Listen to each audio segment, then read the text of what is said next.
I want to go ahead and dedicate this episode to that one family member you have. You know, the one that's very crabby. I'm not crabby, okay? I'm not crabby. You know the one. Oh, I know the one. Hello, and welcome to the Emotional Endurance Movement, the #1 mental health comedy game show. I'm your host, Lori Sharp-Page, and with me here today is our perennial contestant and behaviorist at large, and someone who once said that heat is their ultimate dysregulating kryptonite. This is Crimson McDonald. Welcome, Crimson. Hello. Thanks for having me. I'm also introducing you, our viewer at home who participates in our weekly poll and is part of our larger community. Thank you so much for joining us and playing along with us as we take care of your mental health. That's right. This is a game show just built around you taking a few small steps towards building more emotional endurance so that you can live a more regulated life in this very dysregulating time. The insight of the week is a fantastic quote. If you have lost your way, there is always a path back to yourself.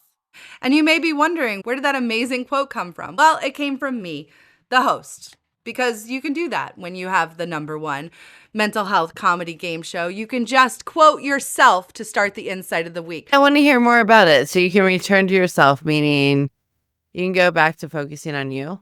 Yeah, a lot of us exist in a really dysregulated state for long periods of time. And when we're in that, we lose connections to things like our intuition, our understanding of how we feel, what we want, our boundaries, our needs, all of that. You can go back to all of that at any time. When we've been dysregulated for long periods of time or having a hard time existing in a certain environment or season in our life, it can feel like we can't go back there. And I just want everyone to know that whatever happens, you can intentionally go back to yourself. And part of what we're doing here at the Emotional Endurance Movement is equipping you with the skills to do so. That's a great quote. Unfortunately, so many people don't even know what it's like to be part of themselves anymore. But at this point in the game, after holidays, I feel like, especially parents, caregivers, you are just so drained and haven't even thought about yourself in a couple weeks. So I think it's a great time to talk about how to get back to yourself because I could use some advice. This episode is totally crafted to help you reconnect and re-enter your life in a way that actually feels human, not just like you're rushing through it or pushing through it. Let's go ahead and hear from Crimson about our forecast for this week. How is everybody doing? I think you said we have like 153 people on the Emotional Endurance Movement now. I did. Yes. So we are growing quick. So this is only our second episode and we have grown to 153 members. So cheers. That's 153 people that are actually investing time in building their emotional endurance. If you want to be part of this, please subscribe to our YouTube channel. You will get the link and subscribe to our newsletter. We will email you a link weekly so you can participate and we can see how you're feeling. So overall, we are seeing very different results than last week because we're seeing more dysregulation. Overall, we only saw about a 62% rate of people saying they felt like they stayed regulated through the holidays. And honestly, as much as that's sad, wouldn't we expect that? I mean, the holiday is just like walking through a bomb and like field, right, of triggers. Like everywhere you go, you're triggered, whether that's by being with family, not being with family, having family, not having family. I mean, there is absolutely no one that gets out of the holiday madness. So, and it's not shocking that people feel like this. Your emotional endurance and the variables that make up your endurance kind of move in a roller coaster. And we are seeing that with our initial data from our second survey. We already see that our subscribers, our listeners are struggling, but they expected to. So kudos to recognizing you're walking into that. And hopefully, as you build coping skills, you'll go into those environments with more efficacy. You've joined us for another week. And when it Yes. comes to emotional regulation and dysregulation, it is always a little bit of a moving target. So I will say both our last episode, both you and I said that we were the 10% that were dysregulated. Yeah, we did. We were both struggling. And I'm curious, where did you land this week? Oh, I felt like I did a pretty good job. I had a kind of a dysregulating moment with my son. But other than that, I remained regulated. And that was something I thought about when I was looking at these results. If you know it's going to happen and prepare, how much better you get at just seeing the joy in it. That's what we're selling, right? Like, you think that these little things don't matter, but if you know the holidays are going to be dysregulating and you know that it's going to be hard and you know you're going to be triggered and you expect it, I do think you get a better outcome. Like, I went in much more prepared this holiday season for the intensity of what I would feel, and I was prepared to cope with it. And I feel like that made a big difference in my holiday. Absolutely. I would say I did take a step forward. I was at mixed. I definitely was less dysregulated, but look, we had some stuff show up over the holiday, some grief, some really real grief that showed up over the holiday, and it was challenging, Yeah. And I do think part of the reason why it was more mixed than straight dysregulation was because some of this stuff is pretty chartered. But the holidays do bring up some hard truths every single year, and this year there were some additional ones. And anytime you're bringing a whole bunch of people together who are going through different things in their lives, it can be challenging. So I definitely feel like I took a step forward from where I was, but I'm still not back to fully regulated. The holidays were hard for me. And now it's January. It's like, so like, you're like, wow, the holidays are hard. And then like you wake up in like a totally different challenging time. There's just like a realness to that. But I'm working my way back, and I remain committed because even though I was more mixed than fully regulated this week, I saw how much of a difference that made. I had much more moments of joy. I feel way less stress headed into this week. I actually got work done. That's one nice thing, like when you're like in a kind of hole like that, one of the best things you can do for your mental health, one of the best things you can do to cope is to do things with your hands. And so me and a lot of my family members just kind of went fully into what can we do to spruce up the house? What projects have we been avoiding? What are those things? And that does feel really good. And it feels like I made some progress. So Good job. baby steps. What is in the emotional forecast for the week ahead for our crew, Crimson?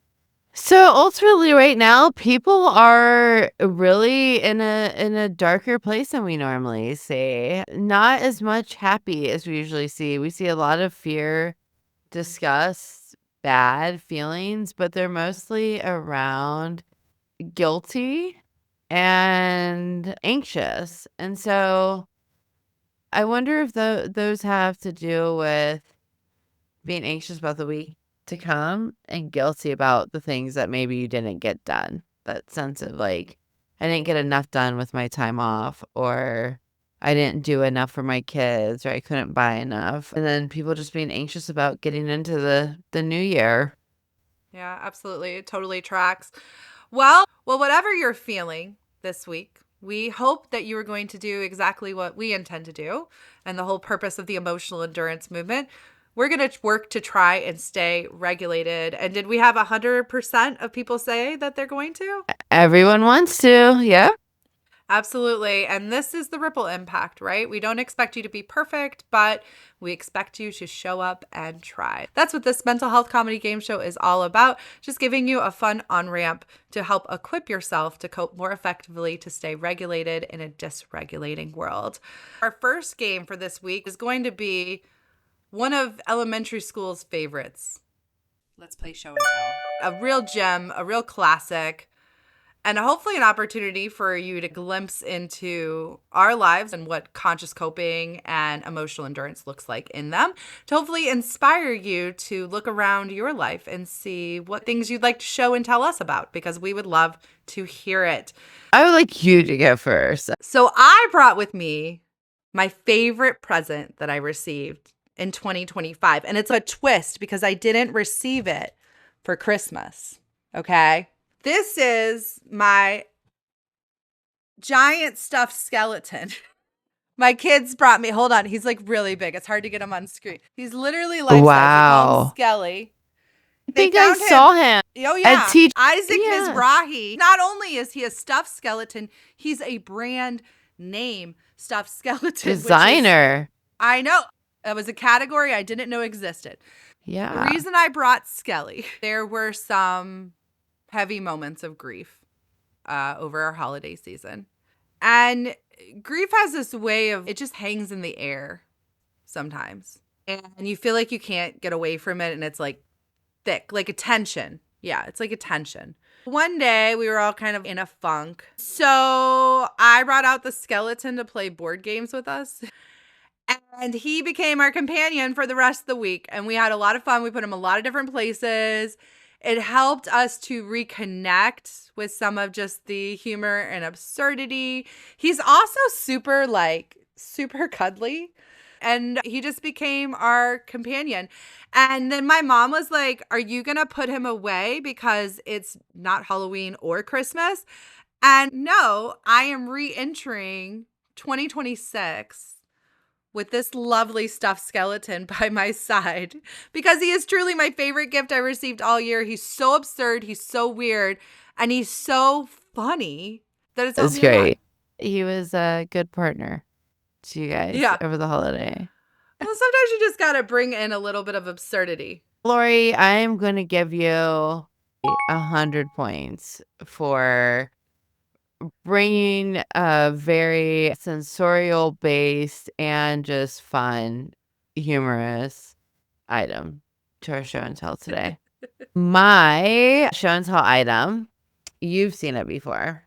I brought with me my BS meter. The origin of this is after the pandemic. I was having issues focusing, right? And so I legitimately started with this is a 15-minute timer. I started with saying, okay, I'm going to focus for 15 minutes on this task. And I wouldn't let myself touch anything for 15 minutes. And so that's how this came into my life. Now that, I have a little bit better of an attention span and I'm not needing to use this for basics of focusing again. Although I do think this is like my reentry ritual. I'm going to start using it. Like, okay, Crimson, you got to get to work. Like, deploy an email. You can do it in 15 minutes and flip it. So I still think I might use it for that. But what I have been using it for is my BS meter, which means that I serve on several boards and consult on different projects because I like to be overwhelmed. When I am doing free labor or something that I'm annoyed I have to do, I will give you this much time to figure out whatever I'm expected to figure out. So this has started as my how do I focus and not waste time to my I'm trying to focus and you're wasting my time meter. But I don't have boundaries around that. I love the idea of like part of like getting back into the flow of work is breaking it into chunks for yourself. I think that's really smart, really wise. I'm going to borrow that this week. I don't have a good timer like that. I need to keep an eye out at the thrift store and see if I can find something fun like that. That's really fun. I have to be honest. That was a TJ Maxx find. Like TJ I started Maxx. this. I know. Well, a therapist had recommended it. She was the one that was like, you're hard on yourself because it's hard to learn. And this is what we talk about with emotional endurance, right? You have to put in the reps. And it feels so small when you get triggered and you're able to stop and actually be responsive instead of reactive. That feels so unrewarding. It's when you do it 100 times that it feels rewarding. It's when it becomes hardwired into you. It was a good reminder. She gave me a coping skill and I went and used it. And then I used it as an excuse to buy a $15 item at TJ Maxx because there's nothing I like better than the coping skill of spending money to solve my problems. I think we all struggle with that. Well, yeah, on that I'm note, kind of struggling with the fact that now a lot of my friends are going to be like, oh, did I just get the BS meter from Crimson? I mean, maybe we would all be more mindful about our requests to each other if we all had a BS meter that we pulled out from time to time. It's the worst. I think it's good. You're right. Actually, I'm going to get more requests now because they're going to be like, oh, she's prepared for it. Crimson, you get 7,500 points for that great show and tell because I am taking that coping skill with me. I'm putting it in my equipped bag. That was a great show and tell. We're going to go ahead and shift gears to the feeling of the week. The feeling of the week this week is reconnected. And reconnection happens when we go from a state of isolation or disconnection to feeling some level of safety and connection. In equation form, reconnection equals connection plus present. That's right. You need to be present to be able to experience reconnection. Reconnection can be fleeting. It can be something you can miss if you're not looking out for it. For example, you can have a difficult day and think, I didn't solve anything, but I ate dinner with my people. Suddenly the world felt less hostile. And for a moment, I really reconnected. Reconnected doesn't mean that life is perfect. It means that you remember you're not alone and that there's something else or someone else or anything else that's connecting you back to yourself and to the world around you. Because really, that's what all this mental health stuff is about. It's about understanding your feelings, what role they play in your life, and yes, learning how to attend to them in ways other than just checking out. We asked our audience a little bit about the feeling of reconnected. And my first question to you is, are they familiar? Is Reconnected chartered or unchartered for them? Are they more familiar or is it not as familiar of a feeling for them? Our members of our movement are not familiar with this. They feel that this is uncharted for them. Interesting. A feeling of being reconnected. I mean, it actually makes sense because I think this is the hardest part of either coming out of the holiday funk or coming out of the holiday fun. So you think this might be more of a seasonal disconnection that people might be having? I bet if we track this over time, this is just my behaviorist tracking, and is that we're going to see a lot of this through the winter. Well, you heard it from the emotional weather girl herself. We will see some changes to reconnection, which it would be interesting. Maybe we will check it out and see, because I agree with you. I do think there's something about reconnecting, particularly like this first week of January, that probably feels different than the idea of reconnecting sometime in March or July or August or whenever. So that would be interesting. We should look at that. But people did say, we did get some really good answers as far as like, what are the top 10 triggers for feeling reconnected over the past weeks? Family. That is our number one. So I'll go ahead and give that away. Absolutely. Family was a huge trigger for reconnection. So that makes sense. It kind of goes with that seasonal theme that you're talking about. Anything else on the list that you think might be there? How about laughter? Absolutely. Laughter's on the list. Yeah. Laughter's number 6, right underneath friends. So friends and laughter. So I'll give you the full list now. But these, for our audience, these were the top 10 things that triggered the feeling of reconnected. The number 10 was pets, which I totally get. I think pets are very grounding.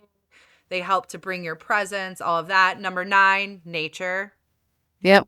Always. Makes a lot of sense.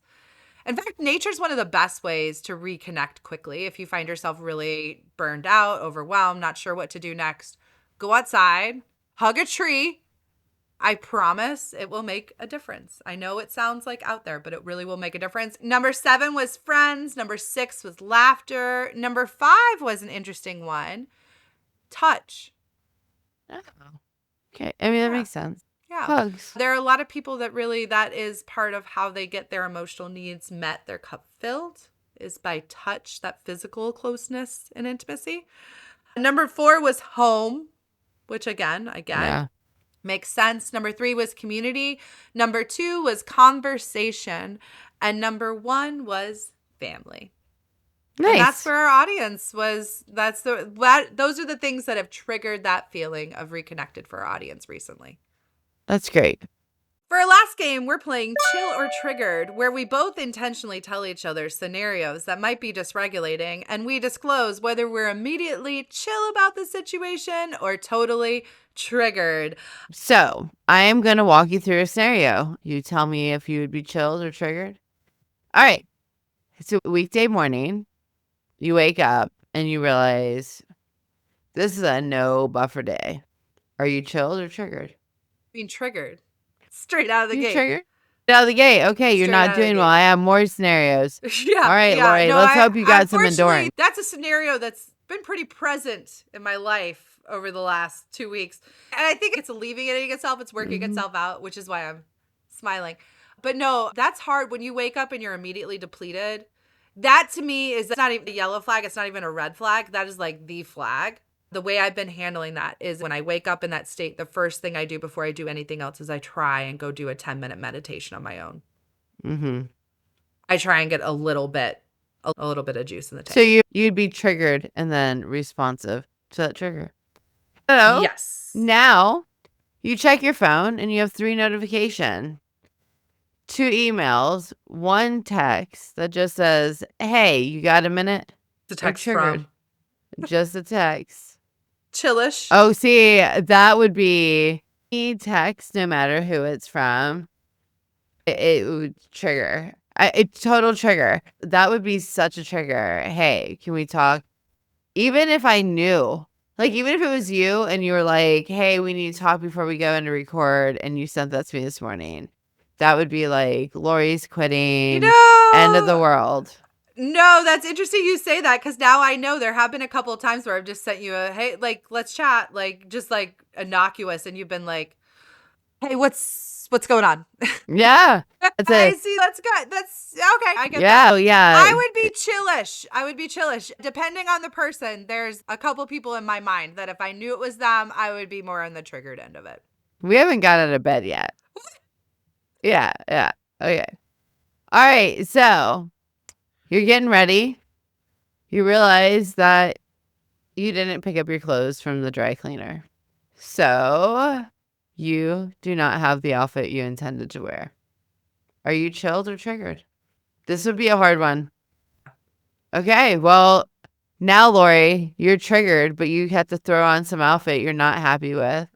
And you leave the house, and guess what happens right when you hit the expressway? Traffic.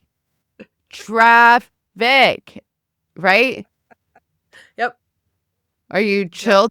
You're just chilled? No. Traffic is very triggering. I mean, let's keep in mind that this is a normal morning, right? Wake up, you have notifications on your phone, you have to have your clothes out of the house. All right.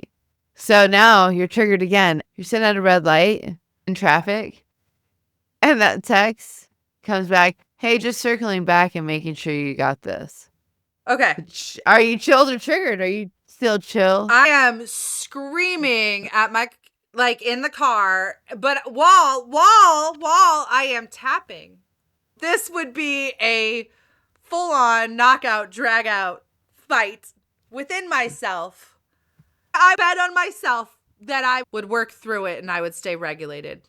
I would arrive mostly regulated, but totally triggered and really annoyed at the world at this point.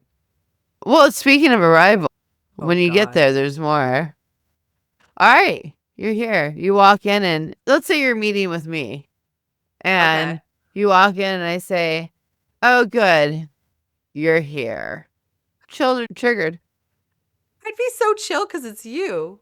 I'm a pretty chill person. Yeah, Crimson, I'm here. Yeah. I'm glad you're here too. I'm like, but totally. anyone else, I'd be like, whoa, what was that stinkiness? That sucks. Right? But I would also probably be so concerned with keeping myself together so that the face sweats didn't start for me because that's the end train of this, you know? Yeah. And so I would like to say I'd be able to brush it off because I'd just be so focused on just trying to keep myself. All right, we're almost done. But the days, okay, so now you're there. And this one I came up with because I thought this was funny.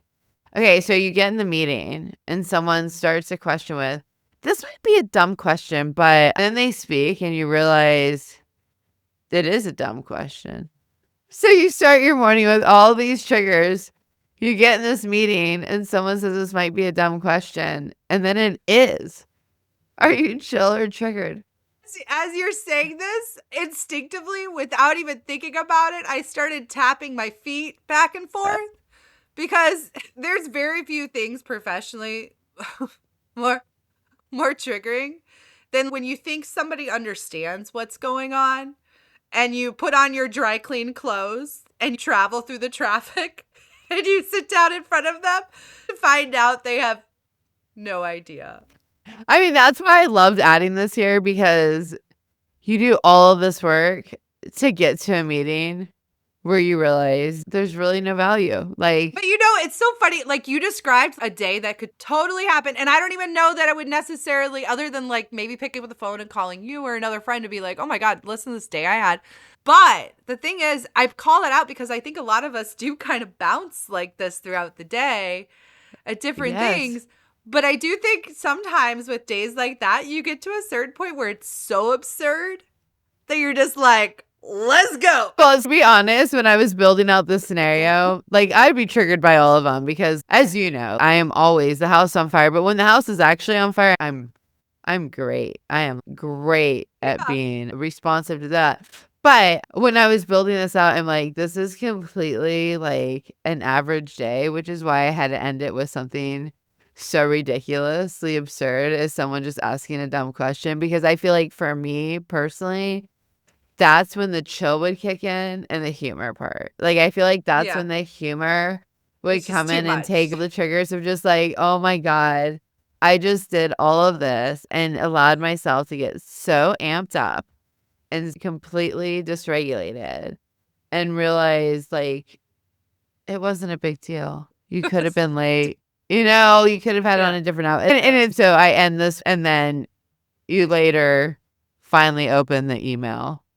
That's And right. I totally it's forgot not about urgent. that. And they ask what your kid wants for Christmas. Yeah. Right? So I thought it was a funny example because I do think part of the emotional endurance movement is we're trying to show that these are everyday little things. We really underestimate how much we are taxed emotionally with those small triggers that happen just that first hour of our day. Those first dings on your phone, your outfit not being ready. It just It is shows a how thing. you walk into the day already with 500 triggers in your way, and how by coping with intention and conscious coping and doing this work, you can kind of just laugh at the absurdity of it all.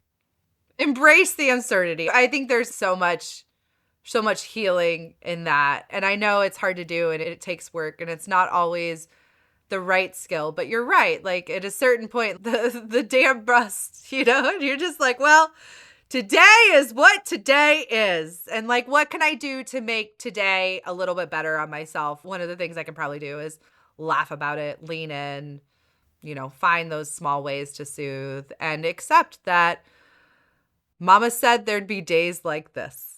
There'd be days like this, Mama said. So I think it is what it is. I'd say you easily got 1,500 points. I don't know if I believe that you'd be as chilled as you say, but I've been working with you for a year and I haven't seen you really ruffled, so it's probably true. This would all be triggers for me. I definitely get ruffled, but I didn't think you'd be able to trigger me so much. I've got one for you. I think you're really going to like it. You have this email you've been avoiding. You've been avoiding this email because you don't know how to give somebody news that was going to make them change their mind about something, which is going to impact you. So there's going to be a chain reaction and it's not going to be good, right? So you rewrite the email 3 or 4 times. You're pretty happy with it and it looks good and you send it out. And when you send it out, you realize after you've sent it, made it sound like you were going to do something that you didn't intend to do. Triggered. Why doesn't Gmail allow me to delete? Triggered. And then you immediately get a reply back. Let's talk. Oh, God. Well, you know how I feel about this. I don't want to talk. Tell me what you need to say. They say, I'll call you when I'm back in 3 days. I have no kind words. Triggered with no kind words. No kind words. Well, don't ride me dirty like that. No, I ain't all right, cool. Crimson. I'm going to give you 80 points. I wasn't chilled with any aspect. I'm giving you 80 points just because you said there'd be no kind words. And I feel like that's dysregulated behavior and it would make your cleanup of the situation worse in 3 days. It would. So you It got would. docked minorly. But yeah, it's triggering. We're going to shift gears and move to our skill of the week, which we're calling the Reentry Ritual. This week's skill of the week is the Reentry Ritual. A Reentry Ritual is brief, intentional pause between one environment or time and the next. And the good news is you can really do it any way you want. Crimson already told us about her Reentry Ritual, which included a very handy sand dial. What's that called? Sand timer? What? There is a name for these, though. There is a isn't there? name. Insert name here. Yeah, that Okay. thing. But this could be anything. It can also be bringing your weird stuffed skeleton to the table, like I did. Make it as absurd and weird as possible, and make sure to message us on social media and let us know what is your reentry ritual for 2026. This is all about just helping your brain take a beat. There's a lot of stuff going on, a lot of uncertainty in the world, and it is worth taking a little bit more room for ritual in your life because your brain appreciates a little support when you ask it to context switch. If you don't have any ideas of what you want your reentry ritual to be, let me give you a very basic overview of how to just stop for 10 seconds. Take one slow inhale and one even longer exhale. And either in your head or out loud, I want you to name where you are, where you've been, and where you're going. And this doesn't have to be literal steps in the process. This can just be, I've been in a place of disorganization. I'm heading to a new juncture now, and I'm working to get more organized. It can be that bland. The whole idea is just that you take a second to notice where you are, where you've been, and where you're going. Because what this does is it helps our brain to transition more smoothly. Re-entry rituals reduce the threat of moving into new environments, the strain of context switching, and the pressure of uncertainty. They improve regulation and prevent emotional whiplash.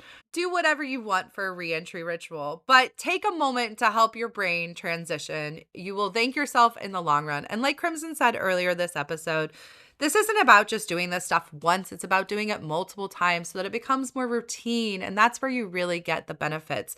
In the meantime, we're here to help you be your fun, friendly on-ramp to doing the emotional hygiene that we believe we all have to do. And that starts with each of us learning about and managing our own nervous system. And that concludes our episode today for the emotional endurance movement. Make sure to like and follow and join our newsletter to do next week's survey. We want to invite you to be part of this show so we can talk about what's really going on, and you can join us in the community that's working to do our best to take care of our emotional health hygiene for ourselves, our relationships, and each other. Make sure to like, follow, and subscribe. I'm Lori Sharp-Page, and this has been my lovely co-host, Crimson McDonald, and we hope to see you next week. Thank you so much. Peace out, y'all.